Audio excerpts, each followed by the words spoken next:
But that's my problem. I'm still trying to get my head around it. Like I've got myself to it, right? Then I like, know. I'll deal with Monday. Yeah, exactly. Morning. But less chairs here today. Yeah. I'm scared. I was trying to put it out. I'll take no fun. So yes. Okay, Relax. we're live. Okay. Well, if we're ready, I'm gonna call the meeting of the Cincinnati Board of Park Commissioners to order. It's a beautiful day in Eden Park. No snow on the ground yet, but it's always a good day to be in the park. So we are, all 5 commissioners are present. All of our votes today will be by voice vote unless somebody requests a roll call. And we have no public comments today. There are no visitors.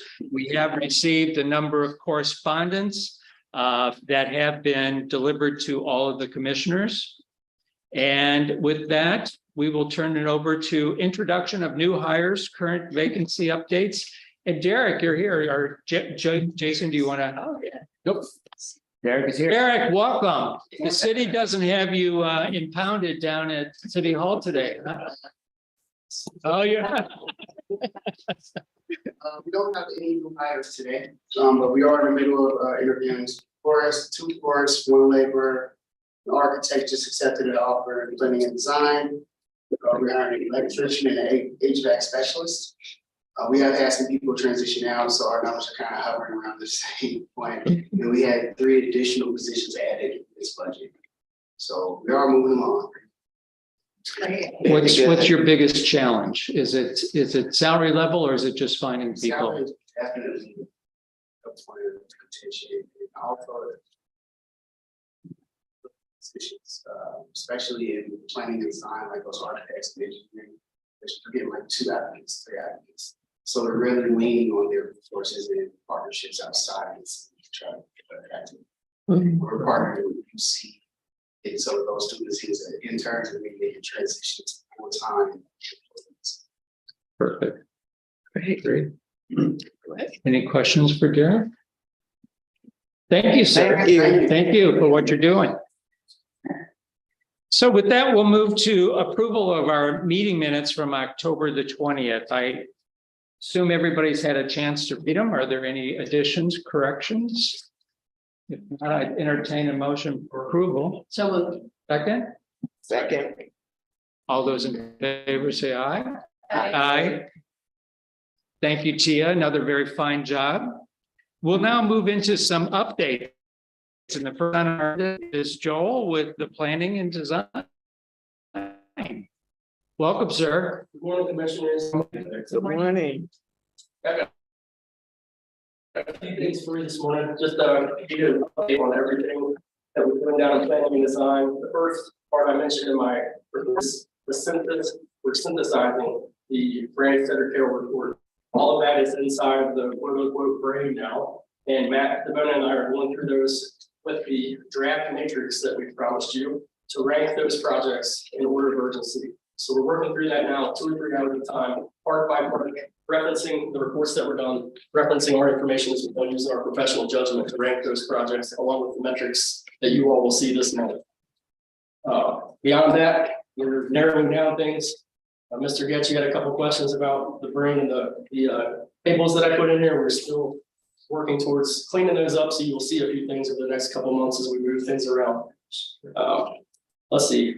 We're also moving into more, now that we're kind of got the capital improvement plan up and running, we're moving into the asset management portion, where we're identifying pieces and when they need to be moved, become more proactive. We're working towards knowing how many roofs we have in the system and when they were refurbished, so that we can put these on a plan and properly plan for that maintenance such that it doesn't hit us all at once. That's what we're moving to. That's a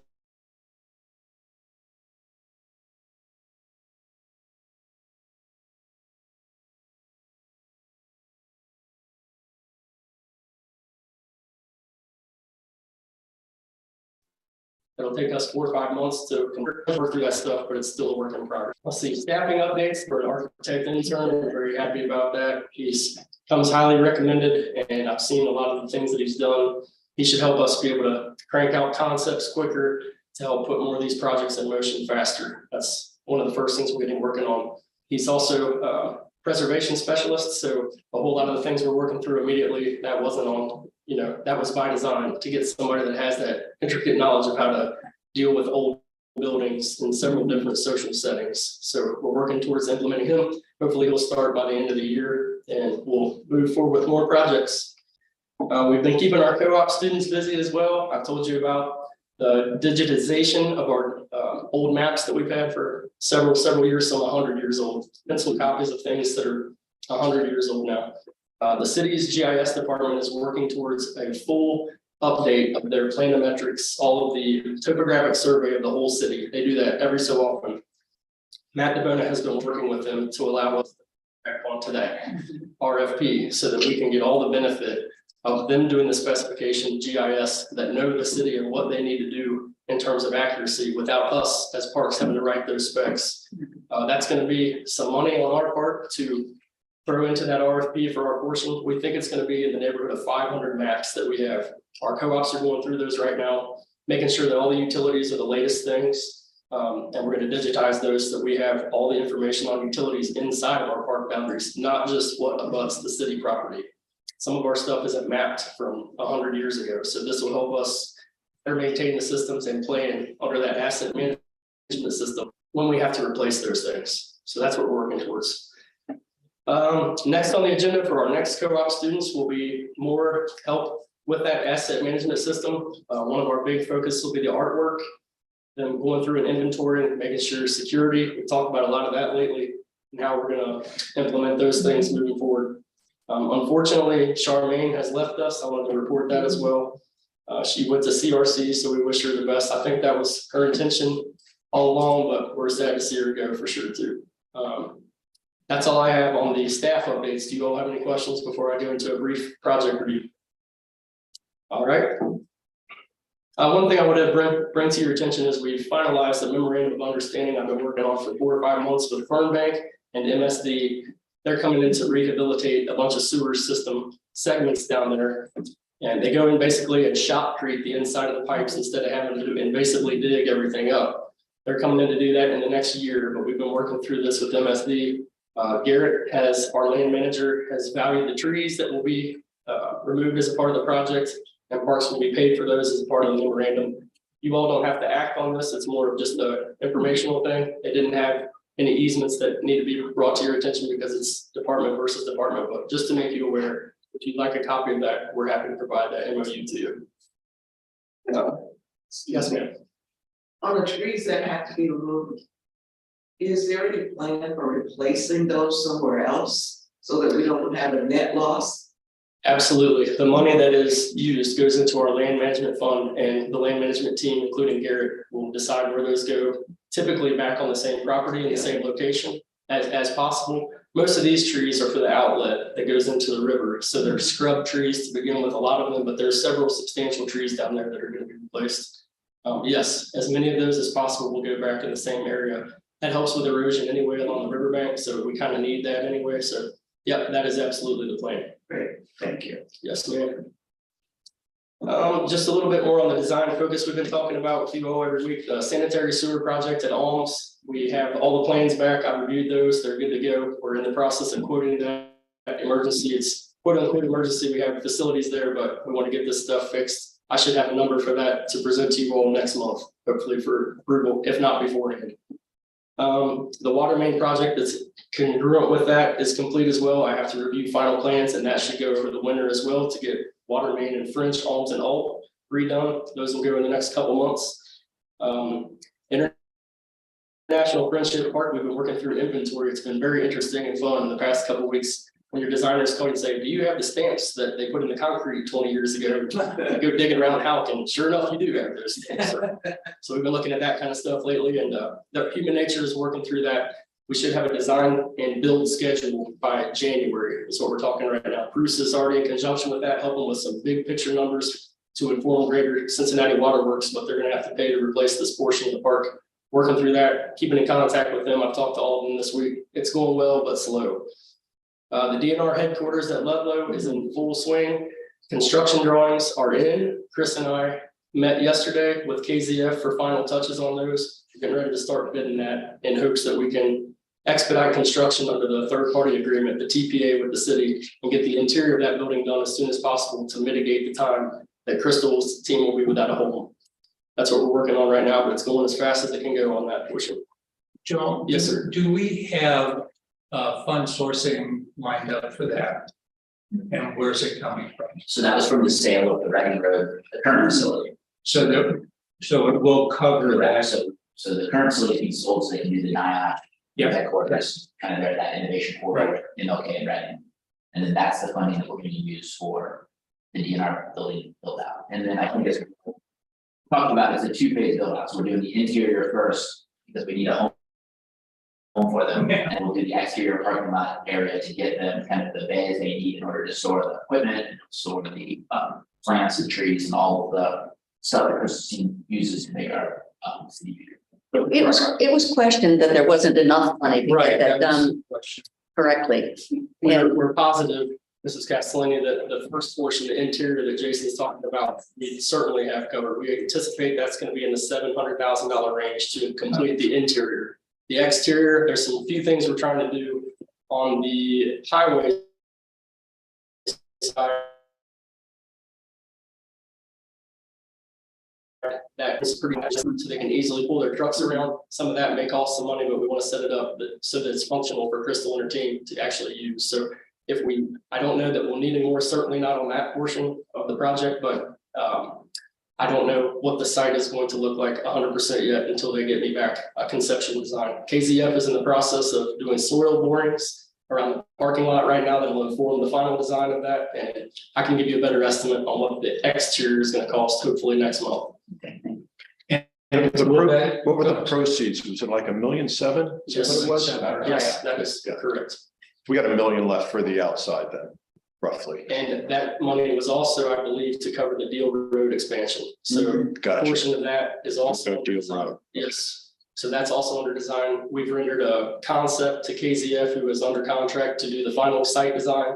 We're actually including some temporary features out there as well for Ann Ullman and her green space team, so that they can activate that site, be on the site while the construction is going. It gives us eyes and ears in the field, helps to keep that place secure, and gives Ann a place to, be building into that site and inform the design as it's happening. So I think the Deal Road as well. I think the broader tone of the questions is, are we going to do this right? And the answer is yes. And so these are facilities that we want to use for the next 20, 30 years. And so if we need more funding for it, that's when we'll work with Craig, or I'll work with Craig, and we'll identify those funds that we need in order, again, to do it right. And then we'll bring that back to you. So ultimately, there'll be a decision, but I think we need to set our team up right for the future and make sure that if these facilities cost a little bit more than we might have guessed a year or two ago when we decided to sell Reading Road, we want to make sure we do this right. So we'll be bringing any changes or any additional fund requests to you when we need them. Super. And some of those, to echo what Jason's saying, some of those are sustainability features that may,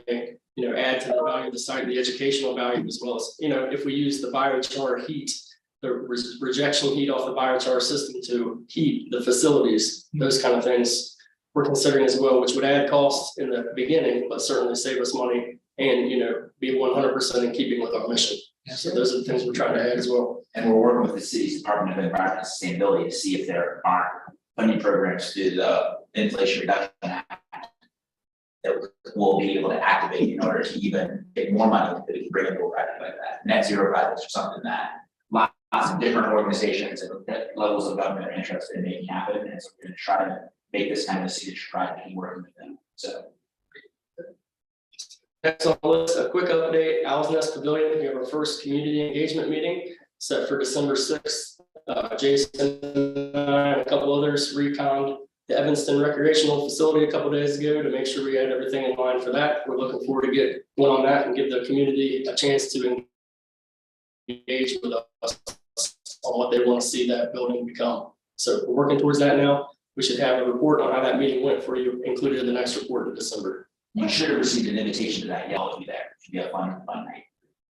The Western Rivers Edge, wanted to talk about that a little bit. We were awarded $1.25 million in funding for the city. We appreciate that greatly, and we'll use it to do the initial armoring of that.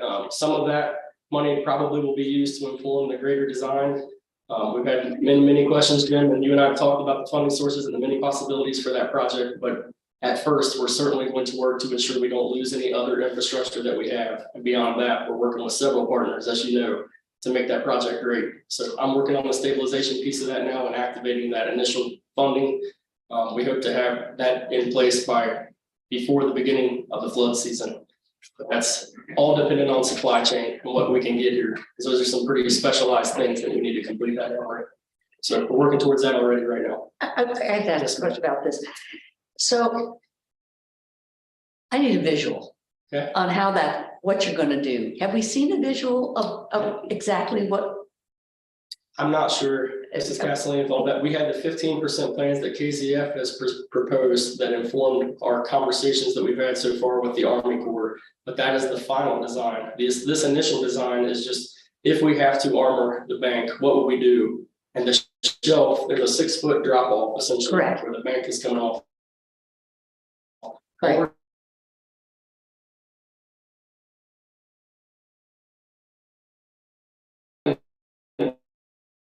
Do the same final design, and then when the water comes in and out, it will saturate and then let the water back out. It will retain most of that soil and armor that bank while the final design is being completed. Well, I'm thinking of a tsunami, okay? So the big flood comes in, Yes, it takes, and then it goes out. Wouldn't it just suck out those, how you, the Army Corps sizes these. There's a prescription, an article actually that they wrote that tells you how to size these for weight, and that part of the design was already completed. So they have informed us that these rocks have to weigh so much to combat exactly what you're talking about. Bottom rocks in this are 3 foot by 3 foot by 8 feet long and weigh 1,500 pounds. The top rocks, the smaller rocks are 3 by 3 by 6 and weigh 6,500 pounds. So that is exactly right. The highest form of engineering is that. How big do those rocks have to be to withstand that? And the Ohio River is like one of the biggest systems in the world, as you know. It okay, has the biggest, shear stresses of any of it. So you're exactly right. They have to be that big. And yeah. that's part of the calculation. You just hate to do work twice. That's right. This is just, that's exactly right. So we're bringing these rocks in, knowing that we're going to use these exact same size rocks in the final design. So this allows us to temporarily armor it and then reuse those without impacting the construction of the major project that will go over the next 2 or 3 years. Yeah, gotcha. Thank you. So These I are all just sent- precast? Is it all precast stuff? You can do both. Yes, you can do those for sure. The first people that we've talked to certainly have indicated that they would make those for us. Gotcha. I just sent to you a photo. I was actually walking across the Road Bridge a week or so ago, and I looked down and there were a bunch of big rocks on the Kentucky side. And so I took a photo of it and brought it to George, like, is this what we're talking about? So I just emailed it to Tia, so she's gonna try to pull it up and show you, but they do have just these giant rocks, and it's along, right underneath the bridge, just right along the shore. Of course, we'll be slow right now. Yeah, exactly. We're all staring at it, but. So we might bring it up. So do you have from KCF what you're looking at as an ultimate design for that? The ultimate design Yeah. is what we're working to get in progress right now. From 15 to 50% is what I've asked them to propose to us right now. The cost associated with that design. Once the Army Corps gets done with their decision document, essentially we need to be at about 50% design to be able to move when we need to move. That's a year and a half away from all of that needs to work in conjunction to be at that point.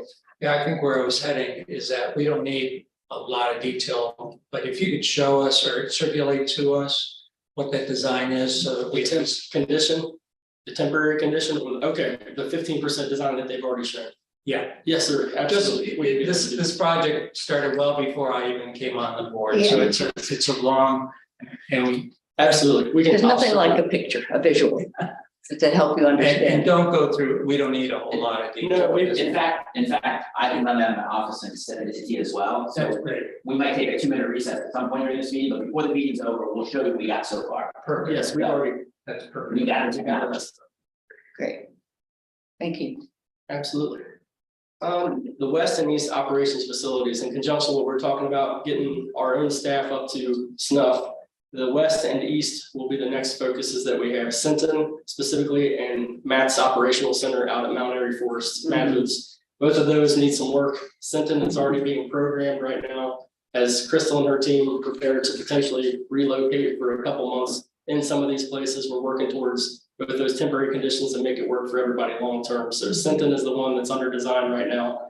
That's the third phase of the KCF design. They're doing both the Ludlow site and the Deal site, and Sinton is the third piece of their design.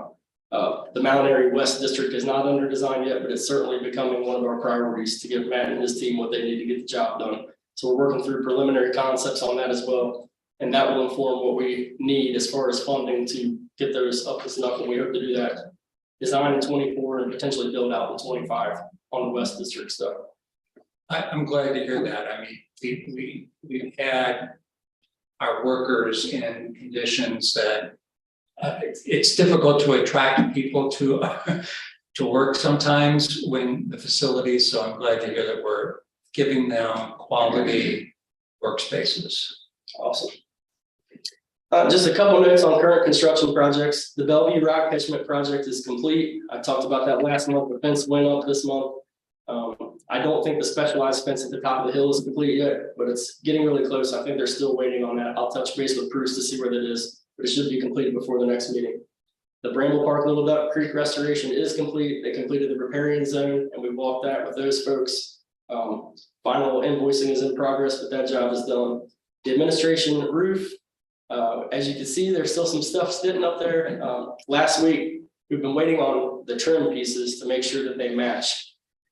We approved those last week, so we know that that stuff is finally coming. We would rather wait and do it right and have something that matches perfectly than throw something up there. So I apologize for that not being done when I said it was, but we're waiting on the contractor and everything is a go. We've got the right materials. Tom Jones Commons is looking really, really good. The grading work went well. We had somebody go into the park and do a donut in their 4-wheel drive. So working through potentially adding some bollards to that. Yeah, but that one's going really well too. It And looks that was right after the reseeding, right? yes, maybe 2 weeks.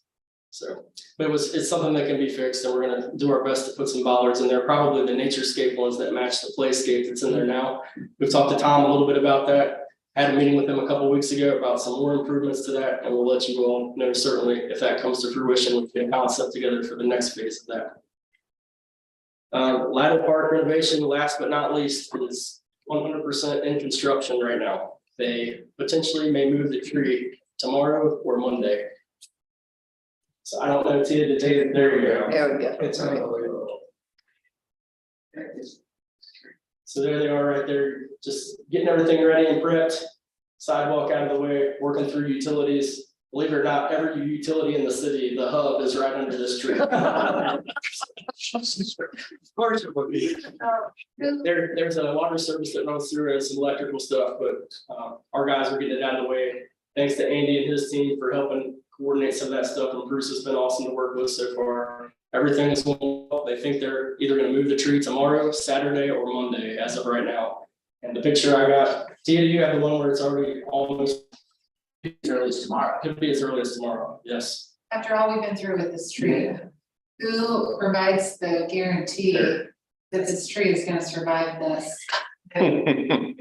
Finally, there's really, There ain't no- yes. We're doing everything we can for these experts to make sure that we're giving it the best chance we do. As you see there, you can see that the root ball zone was increased dramatically to capture as much roots as possible. And Crystal, I'm speaking like a layman, I know. But yeah, in any case, we're taking as much of this as possible and we're gonna prescribe, there is prescribed maintenance for this tree above and beyond anything that you normally do, just to ensure that it has the best chance of survival. I can barely get a plant pruning to survive. When Garrett's eyes perk up, I get concerned. Will they use a big tree spade to move that or some other technique? Hmm? It's an arborist system, so An arborist. they created the large root ball, 22 Mhm. 22 feet in diameter, and then they. Come in underneath like that? Underneath of it, lifting it up, and then it rolls across the ground. Okay, So it should be a sight to see, So it's like moving a house, but this thing is alive. yes. Yeah. Wow. But most of your roots are in the top, 24, 48 inches, so we're pretty confident that we're gonna be able to keep this tree alive for a long time. That's our goal. That goes down. It's a sight to see, though. I definitely wanna make sure we're all up in that level So will somebody please alert us when it's actually gonna happen so we can run down there? We'll keep you all. You guys will document it or take videos or something. Absolutely. You're gonna drone capture it, I believe.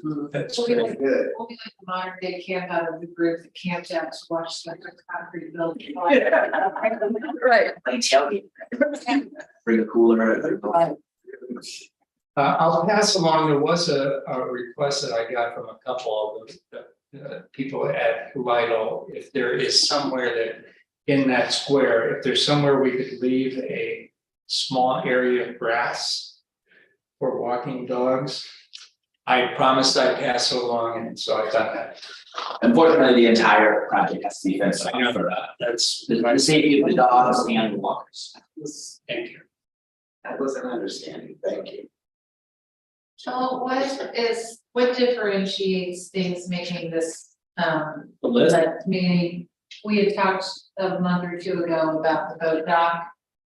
Oh, yes. You typically leave that one for Jenny because she's handling the project management on that one. I can certainly talk about that. We have a meeting every other week with both the designers at this point and permit folks. Last I heard was Monday, I believe, Molly. We are just now getting the topographic survey that CEC has completed of the riverbank to inform what we need to do from an ADA access standpoint. We want to make sure we get that right and we're providing accessibility every time. So they are waiting on some permit decisions from Kentucky Department of Environmental Protection. I do not know what those are, but there are some permit issues that are still going on with that right now. So I guess what I'd like to know, or what I'd like to be able to say when asked, because it is such a high profile project, is when are we going to have a boat dock? And I understand there are a lot of things to navigate.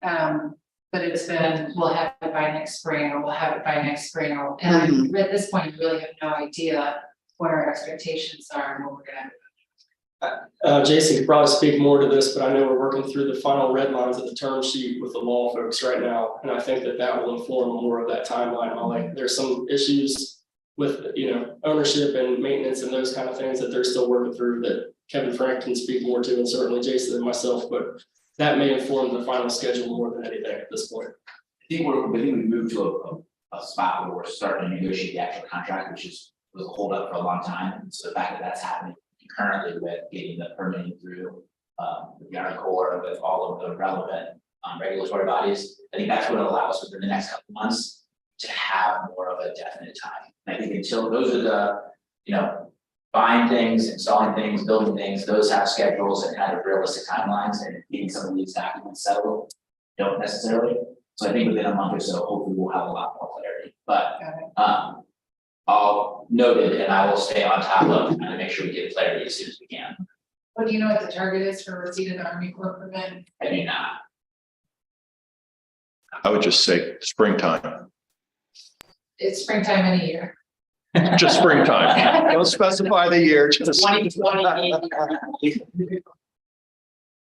I would say at this point, just know what I know about engineering and the timeline that this takes. You're looking at a 24 opening would be my guess at this point, my best educated It's guess. not 23. Not 23. If it is, it's late 23. So, yeah, you don't have final design. There's a whole lot that goes into coordination there. Maybe not as much as I think. It's a fully developed site, so we know a whole lot about it in comparison to some things, but I won't speak for what the engineers at CEC have already figured out with that stuff.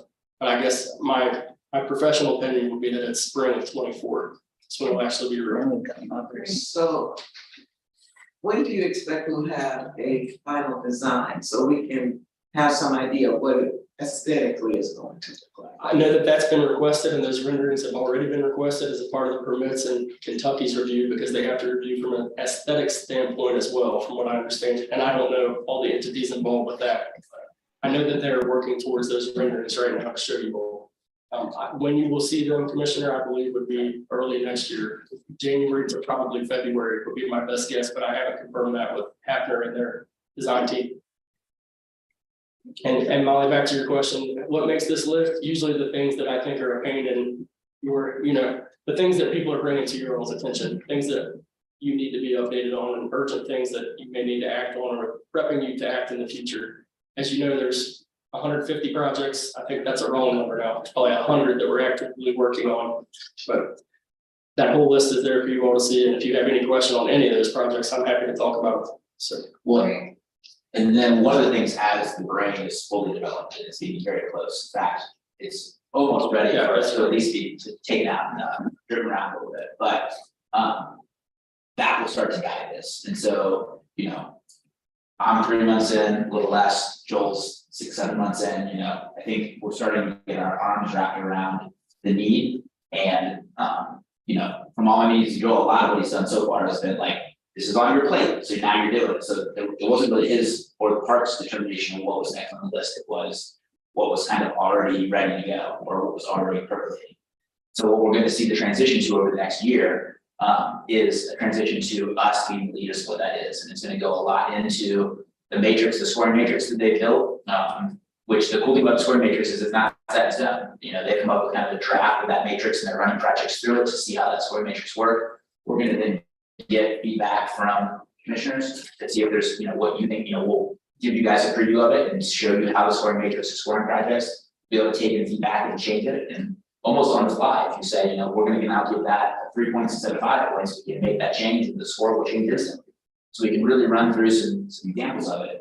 And then longer term, as we develop the master plan, we're gonna be able to bring in the comments and feedback from the entire community, from elected officials, from partners, from neighborhood folks, from activist folks, from nonprofit partners, from everybody, to get more feedback and further refine that. So scoring matrix gets to be kind of a living, breathing thing too, but that would be an example of us starting to take control of that. And so my hope is that early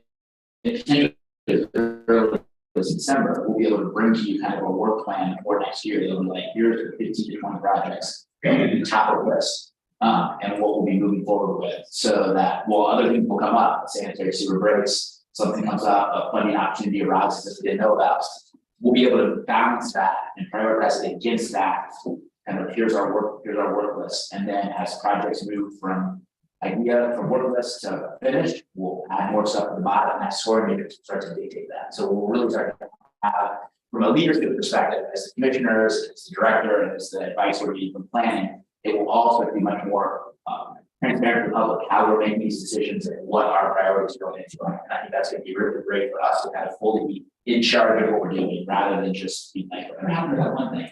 What's going on that? We'll be able to just refer to that, so that this will feel much more like. And already 3 months in, I'm starting to feel like I can see things moving from each one of these bolded sections on Joel's list. I can see them moving through. That's gonna be much more transparent. So Right. we're really excited about it. that's all. Sorry. Another question with House Nest, you're gonna have the public input session. Yes, ma'am. What's your plan for setting expectations? Meaning we had earmarked some dollars for something to occur because there were dollars set aside for the demolition, Yes, or created for the demolition that we didn't know anything about. So we said time on that, let's redirect this 300,000. We may have even said, there's a couple hundred more thousand that we would be willing to socialize. That's my recollection. You're correct, you're correct. Anything that the community wants to do is going to be far in excess of that. So what kind of expectations are you going to set at that meeting? So absolutely. So the expectation for today now is, we basically have 3 levels of Owl's Nest that we can consider. And level 1 is stabilized, and that's kind of where that 300,000 would go. I don't even know if we can do that fully to the 300,000. Some of that work is being expensed into this design part. But that stabilization would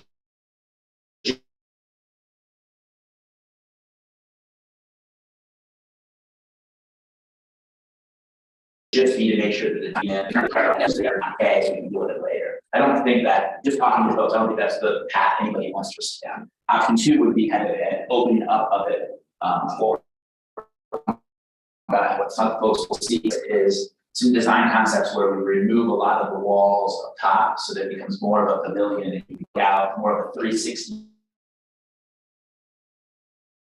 experience. And I know it's a really important thing for a lot of reasons. And then that would add some retaining walls in, get some of that dirt away from it, create kind of a downstairs space for a lower level space as well. That we're guessing is more of like the $1 million level project. And then there's the add-on project, which is to completely redo the downstairs, make that into some sort of new space, potentially reactivate the restrooms. That's probably more of a $2 or $3 million project. So we're gonna get feedback that comes back.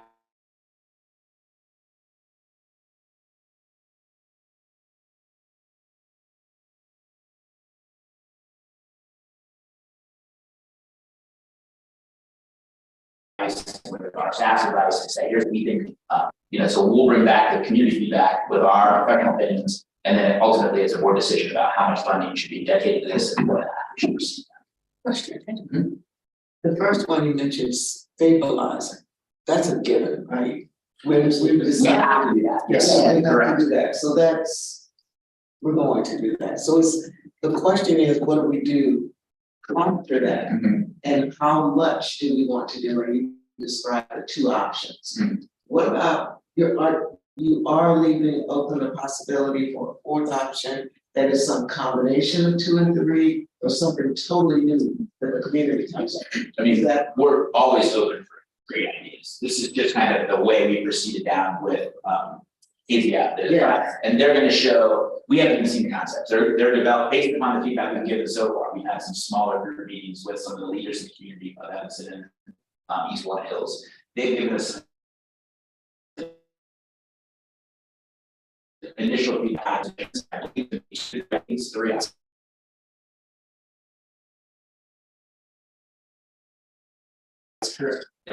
We're also we'll have that online that night or the next morning, and then we put it out on Facebook, do everything, so everybody can see all the renderings and be able to take that survey and give their feedback, gather as much as possible.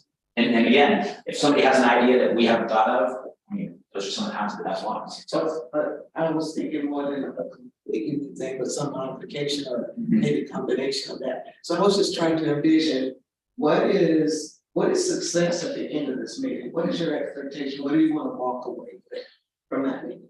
I think the biggest thing we want to walk away with is a sense that the community has had a chance on this. My understanding of the history of this project is that the decision was made to demolish the pavilion, and the community was not involved in that decision. And so Norman Commissioners.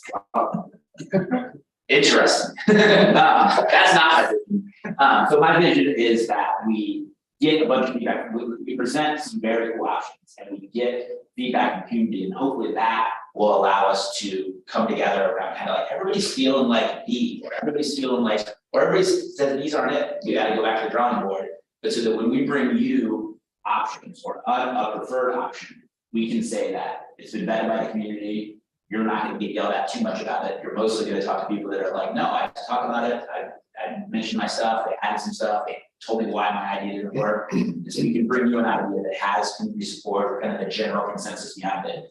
And then governed by kind of Joel and his team's professional opinion and KCF's kind of design standards that will bring you something that hopefully won't have to have a lot of debate here, because we will already done a lot of that work in advance here. Will you also make it clear to the community that there's not a pot of gold?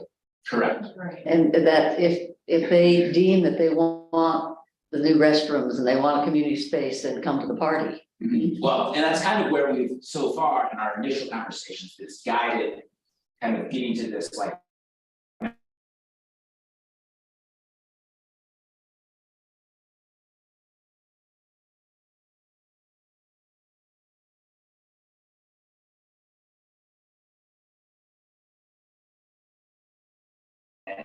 This open house, our leadership vote, that, that middle option of that, like, let's open it up, let's bring it back, let's restore it. We don't have to get too fancy, because as everybody also knows, as we add in restrooms, and as we add in community space, start to add in ongoing operational costs. I think you communicated to folks.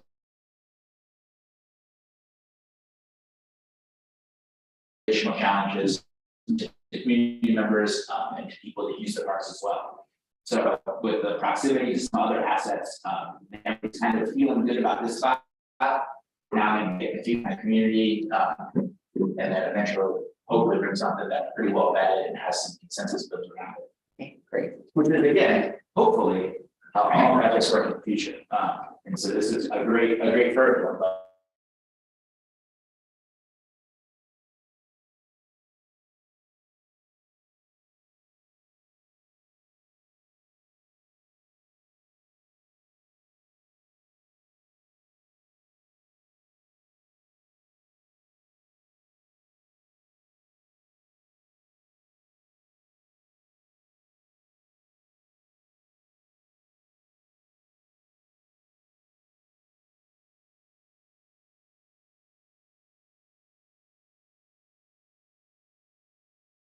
for the state, that we get whole, me and all parts.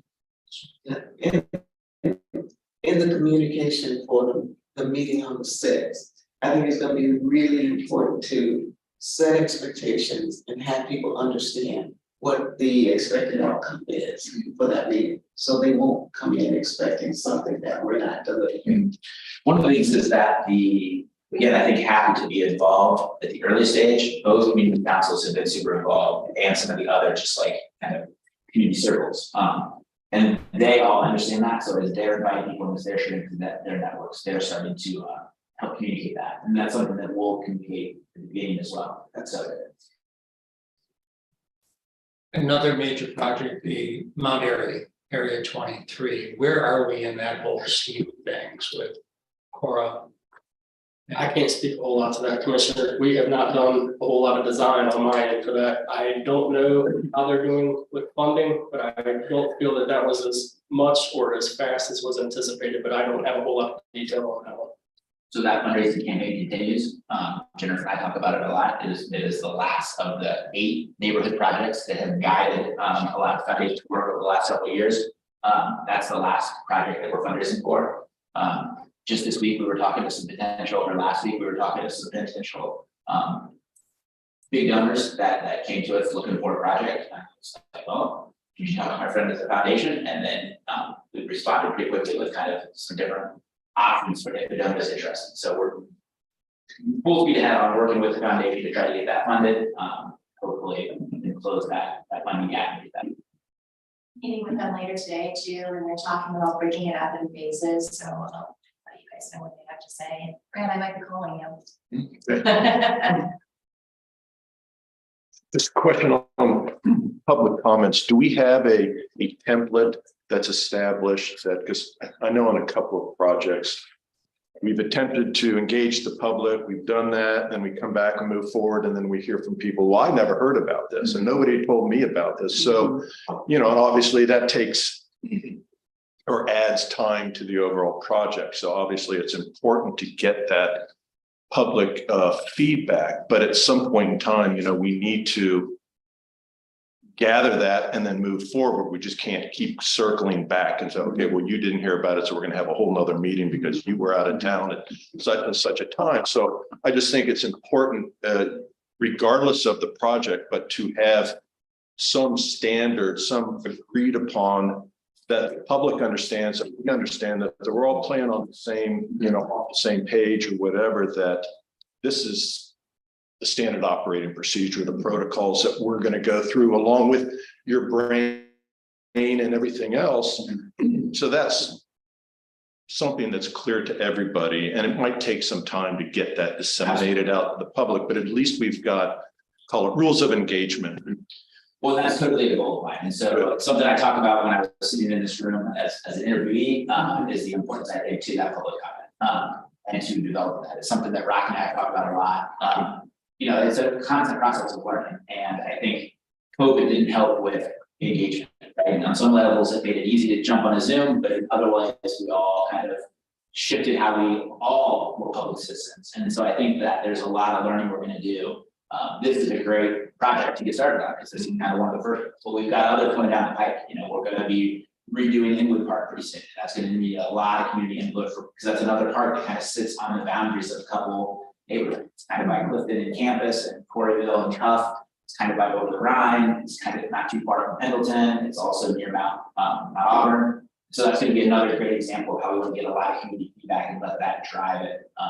And so that, you know, we're going to be setting up kind of new procedures and new ideas and new strategies in order to continue to engage the public as much as possible. Because, and one of the things we're really excited about with Brain is that, you know, there's a version of this that citizens can check out, and citizens can see where their project ranks, what the scoring is, you know, they can appeal the scoring, do better on, you know, environmental impact or whatever, and we'll, you know, take that into consideration. And so it's going to be a really valuable tool for us. What we really want to get to is a point where folks feel like they're getting too much information from parks, right? And so we want to be totally out there. I think to your point about kind of defining the engagement early on and then kind of be consistent with it, those are the kind of things we want to develop. And I think that again, the master plan is going to be a great opportunity to really develop some great relationships and develop some great new tools to engage folks, so. I just want to say, I think that's an excellent idea, and it will help us a lot going forward. The other piece of it for me is, I would like to share the responsibility of engaging the public on these projects. Because I don't think we can own all of making sure that people are informed. Community, I think, has a responsibility in that as well. So our relationship with community councils to make sure they are helping us get the word out about opportunities for providing feedback to us on projects is very important. So I think a stronger partnership with community councils in terms of getting people informed should be a part of that standard plan. Well, and community councils and the various at CPAC, and so, you know, those are all gonna be tools that we use to kind of get more feedback, have more engagement. Yeah, absolutely. Yeah, the good news is, you know, the infrastructure is sort of built for that. Through the new CPAC registration process we've got good connections, kind of information for now the 31. So for prior, in the case of Alabama, we invited the CPAC, we invited the community councils that were involved. Jason's also been talking to them. And then through our social media and specifically through Nextdoor, we can geographically target communities as well, get the broader message out. So we have the ability to get it out there. I think process it. What are the right points in the development of the project that we want to reach out? How should that be? And how do we standardize that? So it's beyond just looking at a project by project. And as Jason indicated, I think Allisness is a great case study for it. Very good. The bottom line is it's a priority. We're gonna continue to make it one of the top priorities. Larry takes us back. Yeah, sorry. Takes us back to Joel. I'm almost done, I promise, we showed up in a minute here. 2 quick construction completes, the Mount Airy, the first accessible spinner is complete. I should have brought a picture, but I plan to show you all the projects we've done since I've been here next month in the Christmas special. So that will be included in that, one, just to give you all some good pictures. And another project that's a big win for us is the Gibson House exterior painting and first part of the rehabilitation on some of the millwork on the outside of the building's been complete. They were having some raccoon problems getting into that historic building, so all that's been cleaned up and fixed phase 1, and we'll continue to rehab that building in phase 2 next year to get it back up to snuff and looking good. So, And yes, ma'am. besides looking good functionally, Absolutely. I mean, interior for that, for your staff is not very functional, it seems. At the Gibson House or Yeah. the Howe House? Oh, I'm talking how, you're talking Gibson. If you, I'm talking Gibson, Commissioner, with that, but Houck is also going through a whole bunch of stuff internally. As we're going through all these drawings and all this stuff, we're sifting through all that, organizing it and getting it so the upstairs of Houck is actually cleared out now. And we're adding offices up there for the rest of our new staff that we hope to fill the whole house here in the next. And 2 lighting weeks. and. New lighting and all those things are going, we're That's upgrading it as fast as we can, kind of as we get time in between everything else. So super. And as it relates to give the Gibson House, you're evaluating functionality of that as well. Correct. Okay. Who has the raccoon problem? Gibson? yes. Oh. I have a raccoon problem. Joel's office is right. And I'll tell you how we resolved it. We have these battery operated owls that make noise. Because when raccoons come and find a spot that they're comfortable with, they make a home immediately. And in the middle of the night, you know they're there. Well, and I can't tell you the mess they create. Anyway, so I'll be glad to recommend these little owls. Jason, let's make it into that. Have a hard Friday, not right now. Battery operated. And then you have a question. Yes, just one on the accessible spinner and on there. Yes, ma'am. That's that. I believe. Yeah. Gender review. Yeah, so what's it called, the garden club that funded it, it's the order of the schedule. It's a big deal. Great. I know you can't move them.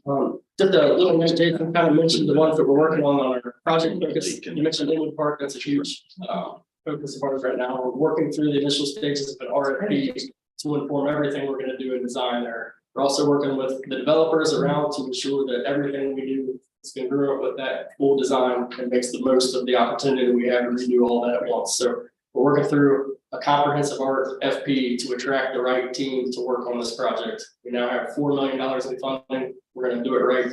Community engagement will begin soon, probably as early as late January next year, I would say, to work into that. Jason's leading some of that on his end too, and we'll work together to bring this project to life. Excited to do it. And that includes all in front of. The frontscape. Across the street. Yes, sir. We were waiting on plans. We were told they were gonna be mid to late October. I haven't seen those yet. Preliminary plans at the front of that. We're gonna use that to inform part of the design that we have for the remainder of the park and include all that in our one contract. Okay. That was the goal, to make it all seamless across the whole site. And the basketball court, is that on hold till we get the whole plan, or is that something that we can move forward with? We believe we have the exact site that we want to do that with. We work with CRC to do that. Barring any community engagement that we may need to do to ensure that's the correct place, we could move forward with that piece separately and get that back and done. Absolutely, we can do that. I don't know that that is going to inform the whole rest of the site. We're pretty confident on where that should go from everything we've heard so far. So if that's something you would like us to do and move with that one piece, we'll do that and then inform the rest of the design beyond that piece. I know it's important to the community to have a basketball over there. And I think we somewhat committed Yeah. Okay. that in this whole process, we recognize that that was something that was important to the community. So we would hope that we can move forward with that before waiting for the full plan to be cooked. No problem. Steve's been spearheading that, this relationship with CRC. Those folks have helped us a little bit with the preliminary design and siting of that. We will move forward on it immediately. I drive by that site frequently and it's common that a couple of kids will be playing basketball, they break through the fence and they're playing that, they really want to do that. Gotcha. Yeah. Can be your place. We've heard the same, like, understood. In California Woods, we have the funding now to do that correctly. We're revamping the RFP for that to include some of the bigger picture stuff that we should do to inform that site. So you all should, we're working through an RFP for that one as well. Very different project, more sustainability, or ensuring that our natural resources are good and that our streams are armored correctly, so they're not washing all the sand down in the Ohio River and taking our parks away inch by inch. So working on those two big projects is our design focus beyond everything else. And I'm gonna shut up and ask you all if you have any questions for me. Right here for Joel, any last? You know, I had a couple observations. I think it's really great when you look at this. And you see the in progress where we've got 15.6 million. Looking through here, it's important, I think, to point out, we've got over $3 million. Now, a lot of it's skewed because of the huge number for Lytle Park, the 4.8 million. But we've got over $3 million in here of just repair and maintenance stuff that we're doing. And even more importantly, when you look at what's been initiated, which I give credit to Joel in initiating the new projects, we've got 15.8 million. And when you look through here, a lot of it, $11 million in my mind, just going through and doing a quick look, is repair and maintenance of our infrastructure. Absolutely. So I think it's a great story that we can do brand new Lytle parks for $5 million, but our focus also is focusing again on maintaining our infrastructure. So I think it's a perfect story. I think the tools that you're putting together just help identify that we are hitting those critical points. So it's great. Thank you. We'll continue to refine this. I will not guarantee these numbers right here, but I'll tell you, we've through initiated at least, we are close to matching these with CFS. That is where we are in this. Jim, I know you commented, there's a couple that are duplicates in here. That's true. There are funding codes and things inside of CFS that Matt's running through hour after hour at a time, making sure that those numbers are right in conjunction with Craig and his team, still refining that. So you'll see some changes in these numbers as we start matching, but the goal was to give ourselves a check through CFS. And we have the money that we say we had. Is it being allocated exactly the right way? And if I can't answer that question, I can't inform you on how to move forward. So that's what we're trying to get to. It's a communication tool made out of numbers. That's all it is, to show you everything you need to see in one place. So we're working towards getting it ready, and we hope to test drive it with all of you this month. It's ready for you to come down and see it as you can. Please let us know when you can do that. We'll show you some of this stuff. Joel, it may sound like a broken record, but having having sat up here for a while now, it's just so much more comforting knowing that we have this type of technology, using it, and the focus that we have on the different projects and the visibility and transparency. It's incredible. So kudos. I'll give a whole lot of credit to my team. That's Matt DeBone is amazing. I'll tell you that. He's one of the smartest GIS people and data analysts I've ever met. He's huge. I give him a problem. The fun part is giving him a problem and seeing if he can solve it. Because that's all it has to take. If I'm telling you he can't do it, I guarantee you. So it's fun to get to work with those kind of folks, and I'm blessed to be able to do that. Chris McGee as well. I've learned so much. All of these people sit in this room, so it's not just on effort on community. It's all of parks putting this together. It's hours of work from every division inside here. Well, and whatever we can do as a board, I think, make sure you let us know whether it's the workplace, the tools you need to do the job, the funding for your digitization, as I can't even say it either, whatever tools we can give, we want to support you. Appreciate that greatly. We feel it. Thank you very much. Thank you. So we'll move into some action items, and Craig, are you going to lead us through these? Yes, I do. Morning, Commissioners. Good morning. The first action item we have here is increase in funding for the Sudi Acres Commissioner Fund. This occurred because within the Division of Natural Resources, the Conservation Land Management team were alerted to a potential tree hazard at Sudi Acres, and upon investigation at Sudi Acres, the team identified four trees with issues. This is a request to increase the budget by $15,600, so the land management team can resolve those issues. Pretty straightforward questions, or can I have a motion then? So moved. Second. Got a motion moved and seconded to confirm the request of the staff.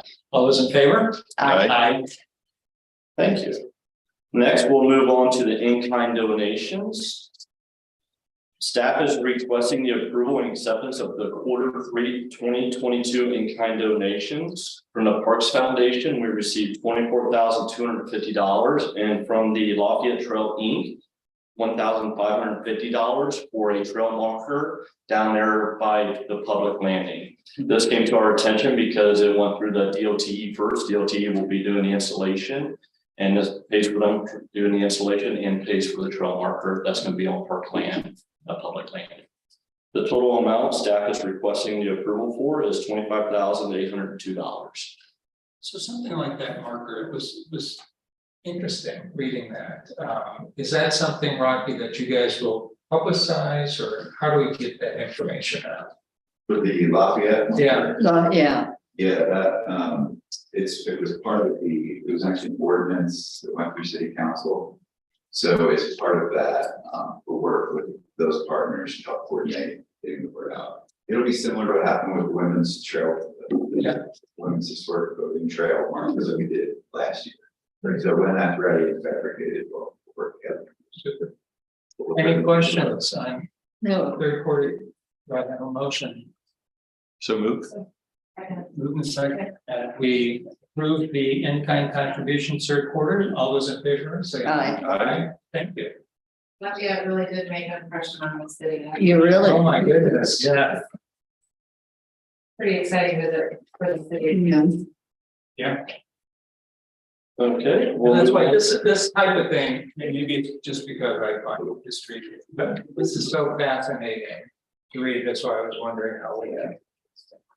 Anyway, go ahead. Coordination. We'll move on from a grant from the St. Parks Foundation. This is from the Stevenson Sisters Scholarship Fund. It is for $3,500, and this will pay for one free spot at each of the Explore Nature camps. Staff is requesting the application and acceptance of those funds from the Cincinnati Parks Foundation. And how many Explore Nature camps do we have? I will defer to Crystal. 36. So this funding is specifically for the funding for the program that takes place throughout the entire year. So where they touch base with the school system throughout the fall and the spring, and then they actually bring the students to Avon Woods in the spring. So it's the same program that we. So this is for busing that scholarship? That's not what this memo Yeah, does. That's how this is. This one's for the scholarship for one free spot. This is one free spot at each. And then we did another round of 8. Less than 8,000. Yeah, this. So again, how does the 3,500 calculate for how many scholarships is this? We can get you that number. Well, Jennifer Carter will have that number. It's a lot, Yeah, but I mean, even if the camp costs $35 a pop. you're looking at- Right. Taking it about $70 a pop, you're looking at, this is gonna get a lot of folks. They run them at the 6 centers they start in June and run through early August, each month, there'll be camps. And for many of them, they would sell out quickly in certain communities, but this allows us to have the more vulnerable, lower income populations be able to make sure that there's spots for them. Okay, perfect. Commissioners, most of our camps range between $85 and $25. So if you look at that, it's around 36 camps. very high quality and very affordable. Yeah. The best camps. So how are the recipients determined? Most recipients are determined by their income and location. You can apply for a grant on the website. Yes, ma'am. And But we can definitely get, like I said, Jennifer Hartman is the one that runs all the 4 major camps, so we can definitely get that information. yeah, and the main thing I'm curious about is for the people who are most apt to need it, how do we make sure they are Know about aware that it's available? And if you say it's on the website, I'm not sure that's gonna get. So if there are other ways to make sure that it gets to the people who really need. Yes, and that could be definitely during the communication when the camps are about to open in February. And that communication goes out additionally if you need assistance that is available within that communication. It does go out for all the resource coordinators through CPS and work with Children's Hospital and other programs as well. Very good. Great. Thank you. Wait, do I have a motion, please, for accepting the grant? So moved. And second, Second, those in favor say aye. Aye. Thank you. Thank you. And ODNR. Yes, the next one, the Alt Park Advisory Council solicited funding from the Ohio General Assembly in partnership with State Representative Rickman to renovate the trail system and playground at Alt Park.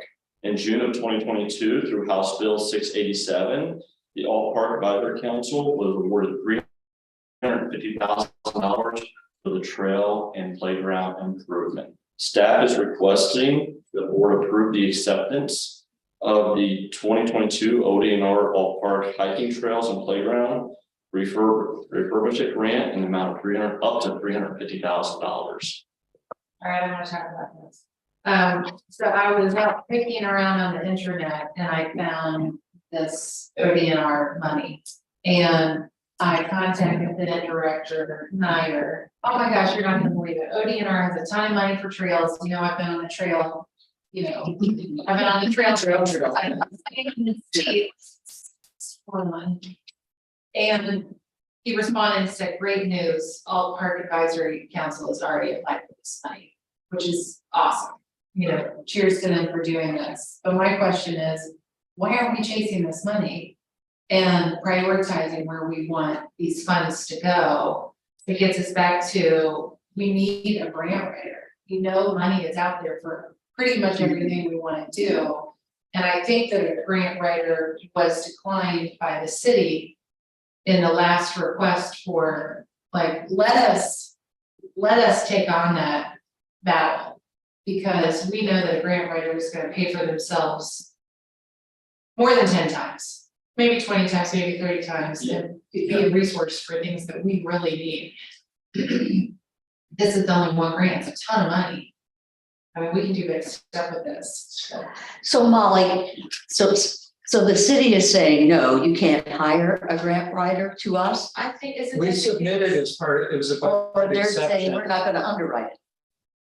It was a budget exception that we submitted that the city did not approve getting into the final budget.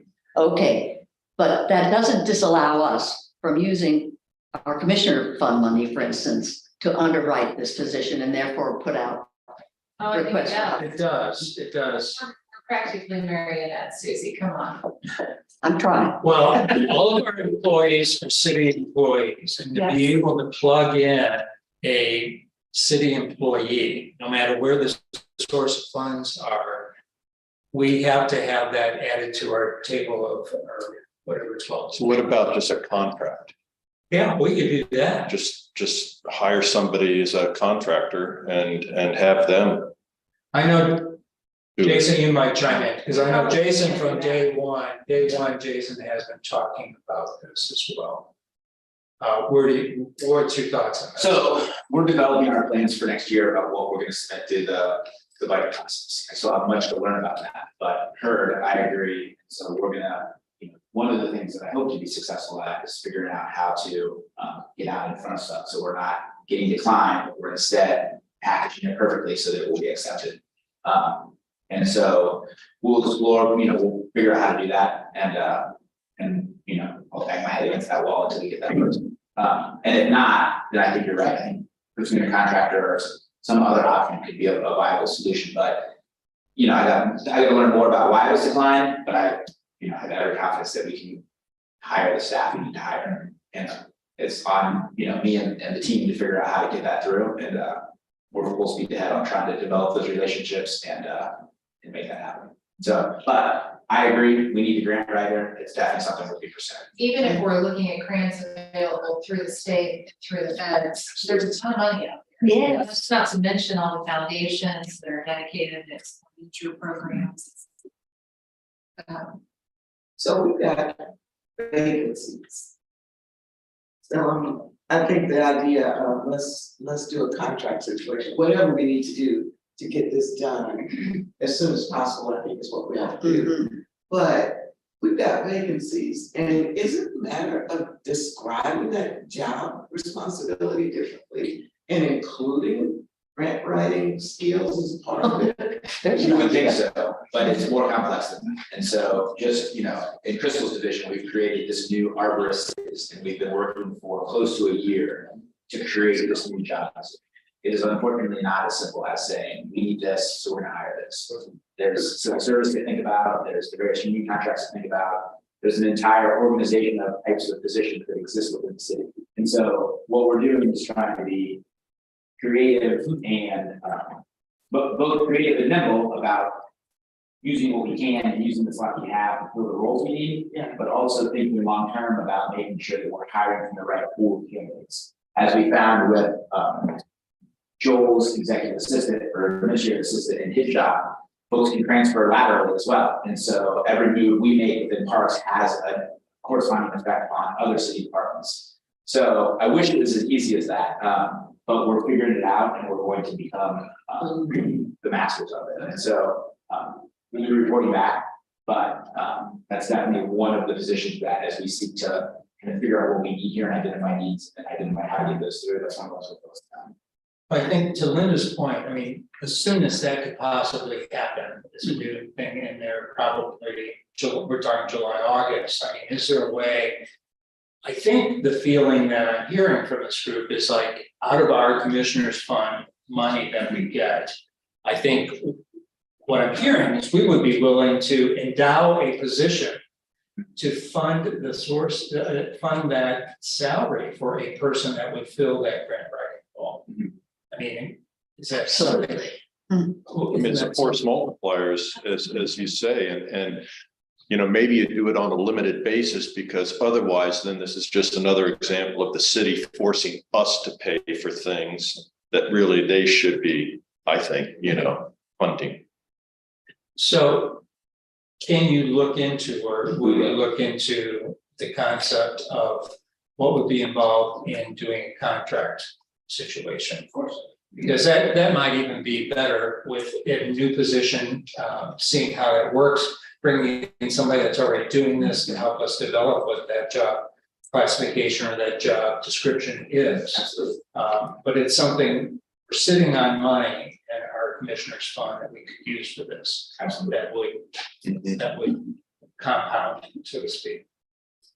And I'll also point out, it's great to have a grant writer if it's contracted out, but one of the most important things is also having a lobbyist that's going to those state reps and lobbying on our behalf, because like this example, you could have a grant writer, great, they submitted it, but lobbying Representative Brinkman really drove the money to us. The grant writer can just submit something, but you need that lobbying to get that money to go our direction. And we did have that when I first started, but then it went back to the city.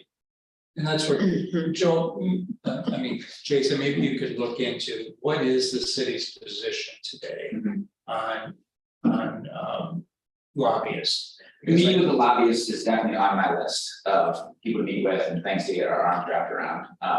It's a long list that I'm slowly tricking my way down, but additionally meeting with all the state reps are, and I know many of the state reps just through my career thus far, but I think this is clear why we need to be out in front of that and make sure those relationships are established and then they're supported along the way, so that when opportunities come up for funding, it's our priority. It's not to say this isn't our priority, but it's our priorities, and it based upon conversations we've had for a long period of time. So growing those relationships and connecting those state reps to parks is something that definitely also on this list. I want to state publicly that this has been a burden I saddle for a long time. Our changing lobbies.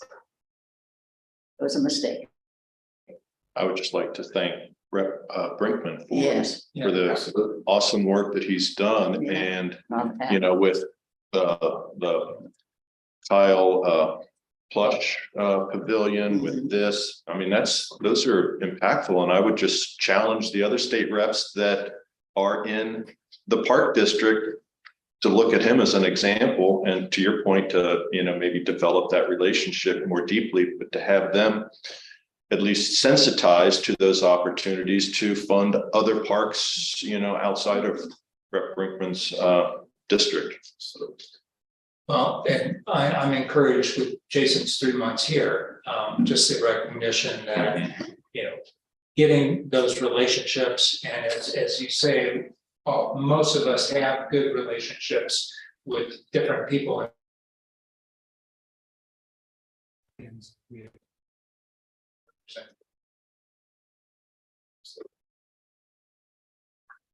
So where were we? We were on OT and R. So my question on this is, so how is this going to work then? Who's going to be, where is staff relationship with the actual putting them to work, these funds? So we got these funds, they're sitting at the All Park Advisory, which is its own 501c3, right? So do they have the money? Do we have the money? How is So this the gonna next work? step, commissioners, would be is we have to submit this to city council. City council has to approve. And since we are the landowners, we are the ones that are submitting for accepting this fund from ODNR. Okay, APAC just simply submitted the request, but since they do not own the land, we are the ones that must submit the actual application to receive the dollars. gotcha. But then my question is, the actual execution of using this money, where does that fall in our organization? Who's gonna be the point on doing this work? This will fall into a capital project for $350,000. At that point, it will transition then to Joel's team and Crystal's team to us, obviously Crystal for the trail work and management, and Joel's team for any infrastructure needs. So specifically where this, to go back to the brain, where this will now come, as it goes from, in concept, this would have been on considerations, which are things we'd like to do, right, under the various tabs, as you guys will see the full run through of it. Considerations are projects we'd like to do. And then once that project gets funded, even if it's $1, it moves to initiate, which means it's now funded, it now has a line item. So once we get these funds, we'll go to initiate, probably 2 line items, one for the playground and one for the trail system.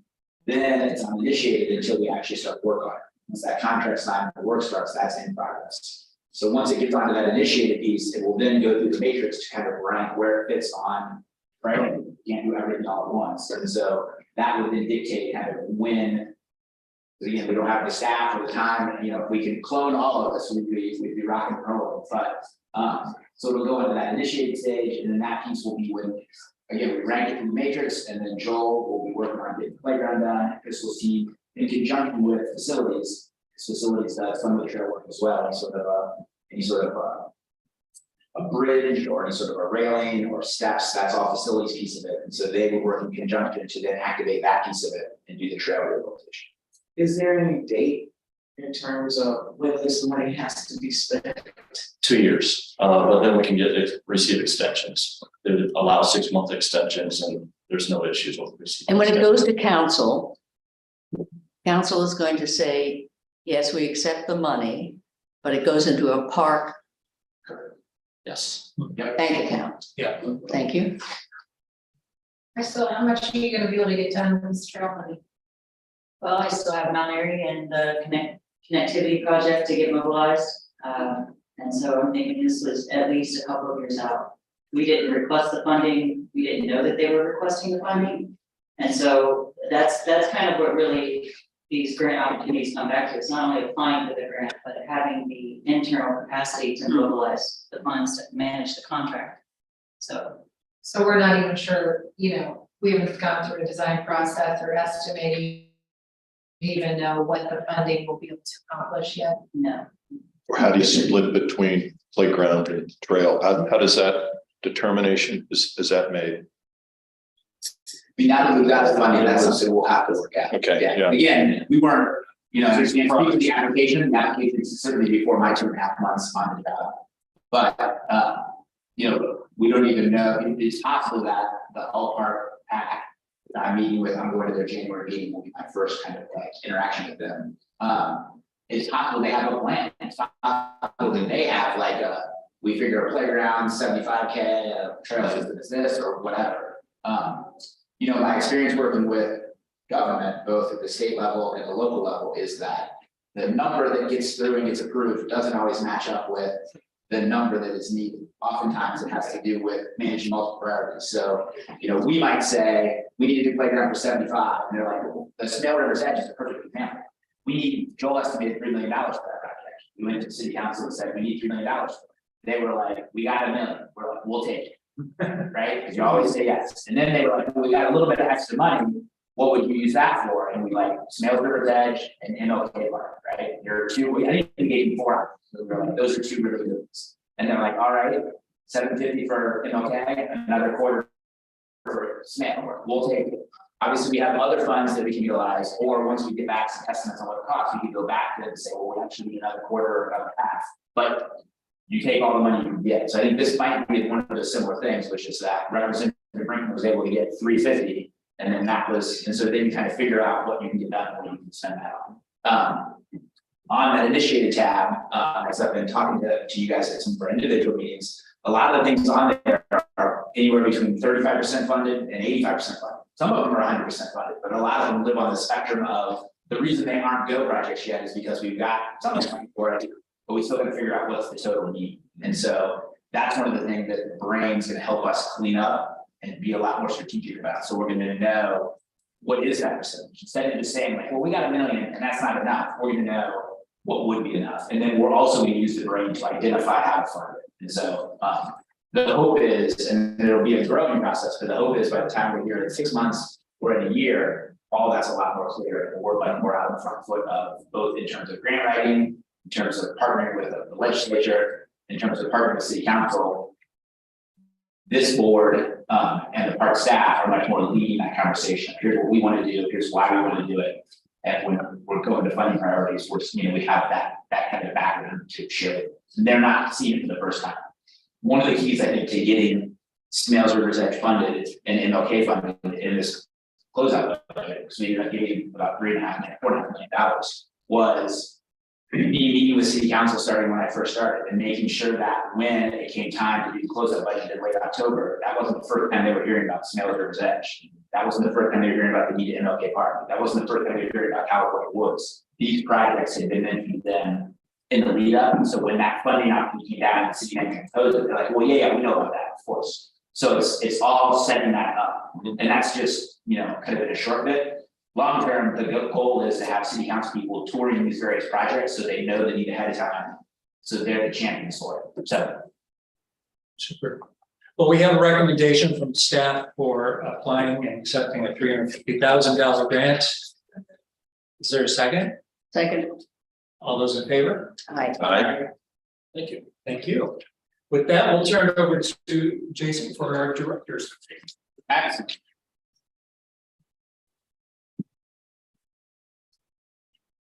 There is a finance update in here as well.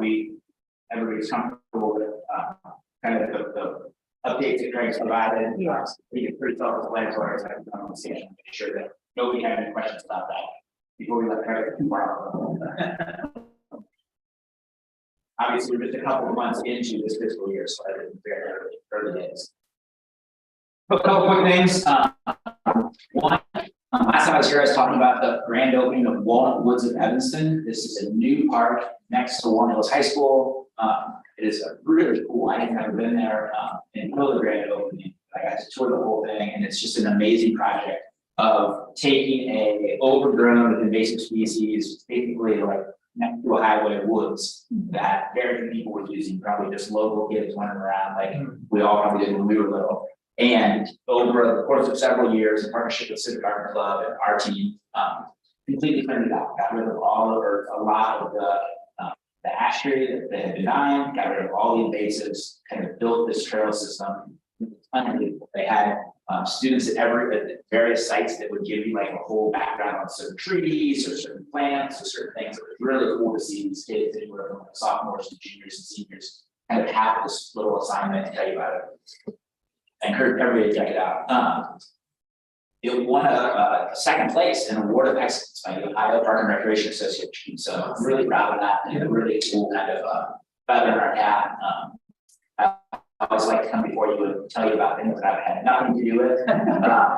But our park staff is just doing a great job of encouraging that. I'm hoping that in fact, I was talking to the teacher who had been kind of spearheading. I said, how do we get you to move to a different school here in a wooded area and go to the new part there? But we hope to use it as a model to find other schools that might be able to take on either ours or become ours to provide new green space for those.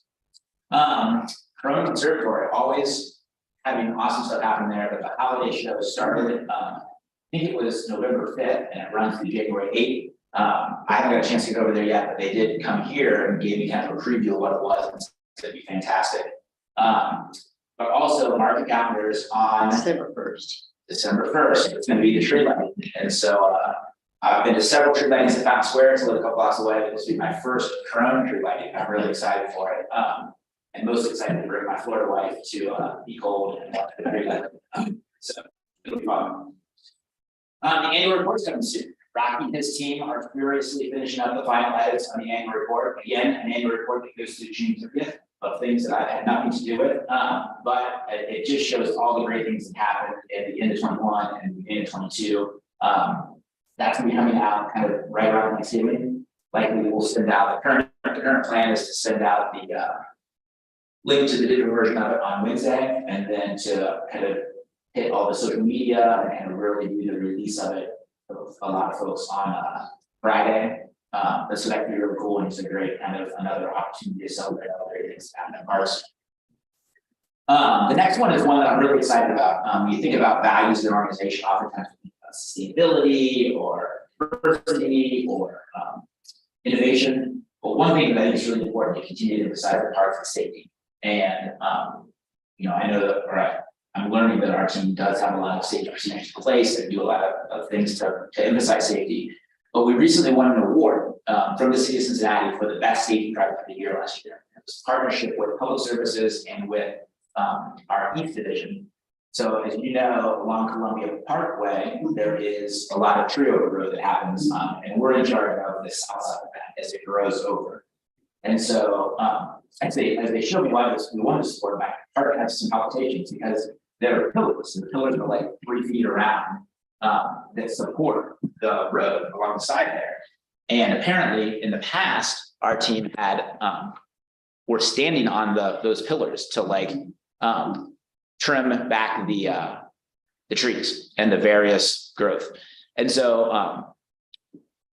I think it was identified that wasn't maybe the best method. And so Public Services and our team on the East Division, led by Dave Patel, Nick Koch, and Kevin Temple in our East District, they put together a plan with Department of Transportation or Department of Public Safety to do that in a whole different way. And they developed this plan that had like people on the street monitoring kind of how far they went. They started at the end of the project and they walked all the way back to identify issues. They had a whole strategy in place, and they were able to successfully do that this year with perfect safety. And the city was really impressed. Like the city has the entire risk management department. And so we won best safety innovation of the year, which is really exciting. And I think really shows the possibility for how we can be leading on this everywhere we go. So I'm just really excited about that, and want to keep that kind of in the forefront of everybody's mind, because as I like to say, we're just having fun in parks, right? If you can't have fun in parks, where can you have fun? And part of that is we got to be super safe. We can't have people getting injured on the job, right? Next up, and then we've already talked about Owl's Nest a lot, but that was the last piece on my list here. Is Owl's Nest is coming up December 6th. We'd love to see you all there and get some good feedback and see these slides. Or if nothing else, if you could make sure you take the survey once we put it out online. So short and sweet. Jason, can you update us on additional funding that Parks received from the city? So we received, like I said, 4.5 million in the carryover budget. The breakdown of that was 1 million additionally for Inwood Park, bringing the total to 4 million, 1.5 for California Woods. We had requested initially 2, and now we think it's gonna be more like 2.5, but it's a good start. Another $1 million for Smales River's Edge. So that was the initial 3.5 million that was in the first report from the city manager. And then there was a final 7 million to be divvied up by the council amongst other priorities. We got an additional 1,750,000 for MLK Park and $250,000 to add to the Smales River's Edge project. So all told $4.5 million with new funds coming in that are going to allow us to address those priorities. What was the number for MLK? 750. Okay. Yep, which is going to allow us to do 1.7. 750, which we're going to get a lot of fun stuff done for 750. So Sure. Well, I think it's significant. I'm really pleased that city council recognizes the infrastructure impact. So it's an important piece of information that they've given us that money, and specifically said for infrastructure type things. So it's a very positive movement that we're having at home. So that's great. And then one last thing I want to point out is that we provided kind of a list of parks events. I know that, or I've heard that this was something that had been requested a lot. I know it's come up in a couple of the, I've had 2 meetings now and it's come up at least once, but we're going to start providing this as part of your packet. So this is effectively just a printout of what's on the online calendar, but we want to make sure that you guys have this in your packet to make sure that you're aware of everything coming down the pike. And then Jim, you and I talked about kind of highlighting maybe the public events and making sure we send out proactively an email as early as we can that has kind of the next month or 2 of public events, so folks can get that on their calendar and try to get our commissioners to as many things as possible. And that's where I think this is a great example of what I think I was telling you. You won't find on this list, I'm assuming, the tree lighting and Chrome or the Owl's Nest. And that's where I think for this group, rather than, I think, just a printout of what's on the website, just here are things for commissioners that are things that you would like to see us Absolutely. at, that sort of thing, rather than that's what. You know what's kind of interesting on this list? December 1st, it says road closes early. But it doesn't say. That's because they're getting ready for the park. Yeah. Oh, it is. It's invite only. Yeah. Okay. Open, it's. Right. But I think Heard. No, I mean, I totally understand. Yeah. Yeah. We need to be able to do both, and we're going to do it again. The request is heard, and that's something that's easy enough for us to put together, and we're going to make sure that as I joked when you and I talked about this yesterday, I'm still getting a handle around my calendar and knowing more than what's happening 3 days out, but we're going to do a better job of projecting out and making sure that when stuff like this goes on my calendar, we also have a mechanism that we're collecting that and then disseminating that to you guys as well. Perfect. It can even be repetitive, right? We can send it out weekly and just take off the stuff that's happened and add anything new to the bottom of the list. Exactly. So let me just ask a question. On December 2nd, it says holiday crafts workshops. Is there information about where that is? And- So on the website, you would be able to click on that, I assume, got it. and get all the details. Yeah, part of this is, we've recently gone through, as you guys know, updated the website, updated the online calendar that is now readable by part. Yeah, So we were able to, rather than having to create something for you all, we were able to use that new system and within a few minutes, pull this report out of it. Haven't figured out yet how to get the event details on that listing, but there's a QR code at the top. So if you're interested in getting the details, just hit the QR code and you can find your event and all the information will be there. I like it. Thank you. It would be a lot of printing if we had details for every one of these. Yeah, perfect. Need that, but I like it. Thank you. Any other questions for Jason? Super. I'm gonna open it up then for commissioners' discussion comments, open it up to anything you'd like to bring up. I just have one thing, Crystal. What's the matter with ash trees? Anyone ask for? What's the matter with ash trees?